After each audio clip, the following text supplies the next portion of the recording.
Pasar ekuitas sepertinya mulai agak stabil dan relatif lebih stabil dibandingkan waktu penurunan tajam di hari Senin. Tapi memang permasalahannya belum selesai, teman-teman. Masih ada tingkat kekhawatiran yang ada di pasar dan saat ini bisa dibilang kategorinya relatif sedikit membaik. Jadi kita masih perlu banyak keyakinan lagi. Tapi sebelum itu, kita juga akan coba lihat. Di sini ada kabar bagusnya adalah terkait dengan Amerika yang ternyata mulai kembali memompa SPR atau cadangan minyak strategis mereka.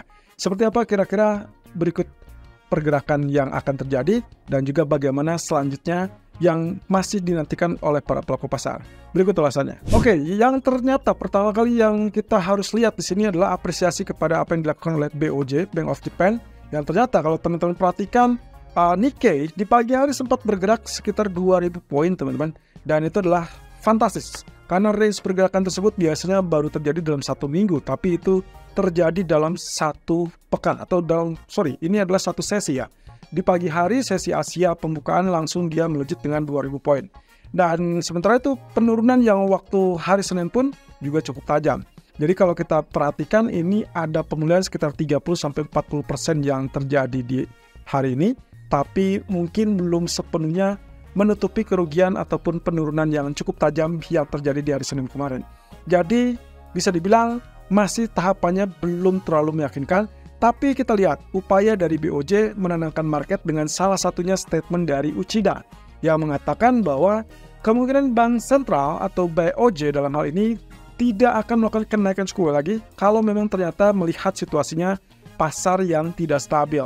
Ya, ini langsung direspon oleh para pelaku pasar yang sempat khawatir kalau terjadi kenaikan lanjutan, dan itu berarti kemungkinan di bulan Oktober. Nah, otomatis dengan apa yang disampaikan oleh Uchida ini bisa dibilang meredam kekhawatiran tersebut. Nah, cuman masalahnya adalah apakah itu akan selesai dengan sendirinya atau tidak? Kita masih tetap melihat dari beberapa data ekonomi, termasuk juga menurut Uchida adalah kondisi dari apa yang terjadi dalam 10 tahun ke belakang. Itu adalah terkait dengan kebijakan longgar. Jadi saking bertahan cukup lama untuk kebijakan longgarnya, akhirnya itu menciptakan sesuatu hal yang di luar kebiasaan dan beberapa aspek ataupun beberapa efek terhadap ekonomi yang memang agak sulit untuk dinormalkan kembali. Nah, cuman masalahnya di sini, apakah nantinya akan terjadi kenaikan? Ya, saya rasa mau tidak mau mereka akan menyesuaikan dengan kondisi ekonomi. Ada beberapa pengamat menilai bahwa mereka tidak tepat dalam melakukan kenaikan suku bunga karena di bulan Maret yang lalu mereka baru saja keluar dari suku bunga negatif. Tapi kemudian beberapa bulan berikutnya, yaitu di bulan Juli kemarin, mereka langsung melakukan kenaikan 15 basis poin. Otomatis, pergerakan yang terlalu besar inilah yang membuat kenapa terjadi penurunan yang cukup tajam di pasar saham. Ingat, 2 bulan lalu saya sempat mengatakan bahwa kalau misalkan ternyata kenaikan suku bunga kembali dilakukan oleh BOJ, maka mungkin mereka akan dapatkan penguatan dari sisi mata uangnya, yaitu Japanese Yen, dan itu berarti USD Japanese akan turun. Tapi masalahnya negatifnya adalah untuk pergerakan sahamnya. Karena satu sisi, yaitu adalah kenaikan yang bisa dibilang kategorinya akan negatif kepada pasar saham. Nah, yang terjadi, demikianlah yang terlihat dari 1 minggu ke belakang. Jadi sejak diumumkannya kenaikan suku bunga, kemudian juga memutuskan untuk mengurangi pembelian obligasi pemerintah, dan akhirnya di hari Senin terjadilah yang dikhawatirkan oleh para pelaku pasar mengarah kepada resesi global. Nah, satu sisi, ini mungkin akan menjadi syarat untuk beberapa waktu ke depan, bisa saja kita manfaatkan untuk pantulan tersebut. Kemudian yang terlihat dari media saat ini berseliweran terkait dengan pandangan terbaru, proyeksi terbaru dari beberapa bank terkait dengan proyeksi suku bunga dari Federal Reserve. Kalau misalkan sebelumnya JP Morgan memperkirakan hanya terjadi atau akan terjadi pemangkasan dari Fed itu adalah di bulan November, ternyata setelah berhari-hari yang terlihat saat ini, mereka mulai memprediksikan kemungkinan akan terjadi di bulan September dan juga November, tapi dengan catatan agresif 50 basis point.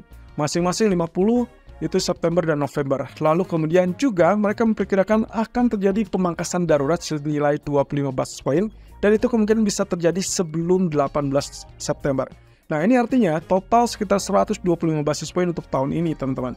Nah, cuman memang keadaan ataupun ekspektasi untuk pemangkasan darurat ini berdasarkan kekhawatiran terkait dengan resesi yang sempat membelenggu ataupun menekan pasar ekuitas secara tajam.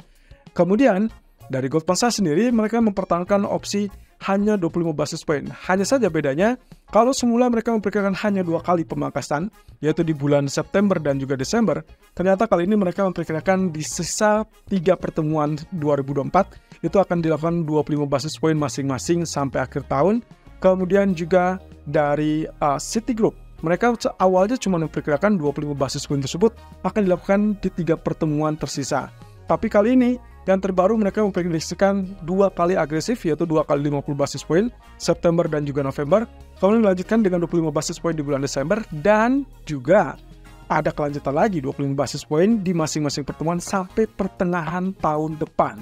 Wah, ini cukup menarik. Karena kalau misalnya kita perhatikan dari apa yang diprediksikan dari para pelaku pasar ini, termasuk juga dari para bank besar, saya rasa ini berarti mensyaratkan kemungkinan siklus untuk pemangkasan semua akan segera hadir, bukan hanya 1 kali, bukan hanya 2 kali, tapi berkelanjutan sampai ke tahun depan. Nah, kita perlu ketahui lagi apa yang akan dilakukan oleh Fed dalam FOMC meeting di tanggal 17 dan 18 September. Menariknya, setelah terjadinya kepanikan di hari Senin kemarin, ternyata bisa dibilang para trader yang ada di seluruh dunia memperkirakan 60% ada peluang nih, kemungkinan untuk adanya pemangkasan darurat 25 basis point, dan kemungkinan baru akan terlihat seminggu ke depan. Artinya kalau kita hitung dari kepanikan kemarin dari Senin, ya kita tinggal tunggu aja di Senin depan. Nah, tapi saya punya perkiraan lagi teman-teman. Kalau teman-teman ingat dengan agenda yang harus diperhatikan oleh para pelaku pasar, maka kecenderungannya adalah minggu ini kelihatannya hanya jobless claim yang akan dirilis besok malam. Kemudian minggu depan kita akan tunggu data CPI untuk kepastian apakah inflasi memang sempat turun atau memang cenderung turun atau tidak. Dan itu berarti di tanggal 14 Agustus. Kemudian seminggu ke depan laginya, itu kita akan melihat dari Jackson Hole Symposium. Jadi ada 3 agenda ke depan yang berdekatan yang menurut saya, kemungkinan triggernya adalah inflasi CPI minggu depan. Jadi kalaupun misalkan ekspektasi para trader ini adalah di hari Senin depan, maka kemungkinan kita tinggal tunggu saja data inflasi di tanggal 14 Agustus mendatang. Sementara itu dari pasar saham, ternyata yang memimpin kenaikan, dan ini adalah diinisiasi dari laporan pendapatan dari sektor teknologi. Jadi kalau Anda perhatikan dari antara Dow Jones, Nasdaq, S&P 500, bisa dibilang Nasdaq memimpin dengan kenaikan ataupun rebound yang cukup tinggi. Jadi sementara itu posisi dari Dow Jones sendiri agak sedikit terhalang. Karena di malam hari menjelang penutupan sesi New York, itu terjadi penurunan yang cukup signifikan. Sehingga kenaikan di awal sesi itu bisa dibilang hampir terhapus semuanya. Tapi beruntunglah dengan laporan Nvidia dan juga Apple, yang walaupun kalau kita perhatikan di antara keduanya, sebetulnya Nvidia lah yang memimpin kenaikan ini teman-teman. Dengan kenaikan 3,22% cukup tinggi, sementara Apple justru turun 1,46%. Nah, kalau Anda ingat 2 hari yang lalu, kita sempat mendapatkan Warren Buffett melalui perusahaannya Berkshire Hathaway, mereka melakukan aksi profit taking hampir 50% kepemilikan sahamnya di Apple. Dan itulah yang masih tetap membelenggu Apple sampai saat ini. Tapi saya rasa ini bukan karena kepanikan atau apapun, tapi menurut ceritanya, bahkan dilatar belakangi dengan kerugian yang dia alami di pasar Jepang. Jadi mungkin ini bukan pertanda bahwa dia meninggalkan Apple 100%. Tapi apapun itu teman-teman, saham sektor teknologi justru menjadi menarik karena relatif lebih murah. Kemudian dengan laporan pendapatan yang juga tetap tinggi, berarti menunjukkan ada optimisme terkait dengan sektor teknologi tersebut. Ini kaitannya dengan teknologi AI yang dirasa kemungkinan perkembangan terkait dengan teknologi tersebut masih akan tetap berlanjut. Nah, sementara di laporan yang lainnya, yang saya tonjolkan di sini adalah terkait dengan Google yang juga mencatatkan kenaikan bersama Meta. Nah, tapi apakah perusahaan-perusahaan lainnya tidak menarik? Ya, tentunya masih cukup menarik, terutama kalau misalnya kita kaitkan dengan rotasi yang ada, maka kemungkinan menjelang pemangkasan suku bunga, semua itu akan beralih kepada saham-saham yang fokusnya adalah berorientasi ke pertumbuhan. Jadi, hal ini tentunya semakin murah dari harga sahamnya, lalu kemudian prospek ke depannya masih juga cukup bagus, saya rasa masih bisa diincar untuk proyeksi ke depan yang lebih bullish lagi. Apalagi kalau memang Federal Reserve berencana untuk memangkas suku bunga. Sementara itu terkait dengan harga minyak, kalau kita lihat dari 1 atau 2 hari terakhir, kita sempat tekanan turun itu terlihat sampai level $71. Bahkan saat ini bertahan di level 72 dan 73. Apakah ini termasuk murah? Ya, saya bilang ini termasuk murah. Bahkan bisa dibilang SPR dari Amerika pun berencana untuk diisi oleh Departemen Energi. Dan kali ini kalau misalkan kita lihat, angka $73 seharusnya menjadi pondasi dasar yang cukup kuat untuk beberapa waktu ke depan. Walaupun kita tidak bisa pastikan apakah kekhawatiran resesi ini sudah selesai apa tidak. Kenapa?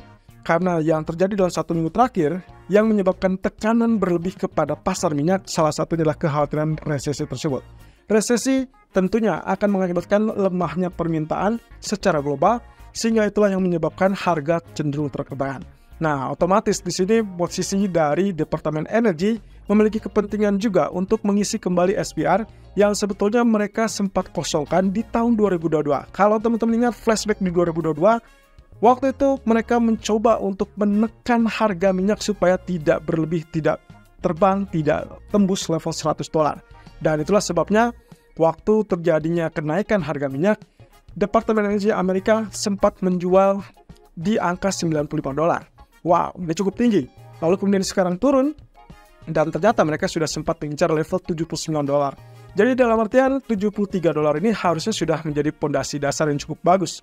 Apalagi dalam 2 atau 3 bulan ke depan, saya rasa kalau memang ternyata fokusnya adalah kebangkitan dari ekonomi China, bisa saja itu terjadi dan akhirnya memompa kembali permintaan terhadap harga minyak. Nah, untuk nanti malam saya tidak melihat ada data ekonomi dari Amerika yang terlalu tinggi, tapi bolehlah teman-teman pastikan untuk mengecek terkait dengan data inventory crude oil, dan itu kemungkinan akan mengakibatkan pergerakan yang cukup signifikan untuk crude oil. Kita akan lihat apakah nanti malam akan terjadi penurunan di bawah level $70, atau justru kita akan lihat dia rebound kembali ke level 74 atau bahkan $76. Nah, sementara itu, saya lagi-lagi mengingatkan dalam 2 atau 3 pekan ke depan, berarti kita akan memperhatikan mulai minggu ini adalah jobless claim di hari Kamis, kemudian minggu depan kita akan dapatkan data CPI, dan akhirnya menjelang akhir bulan Agustus, kita akan dengarkan dari Powell di Jackson Hole Symposium.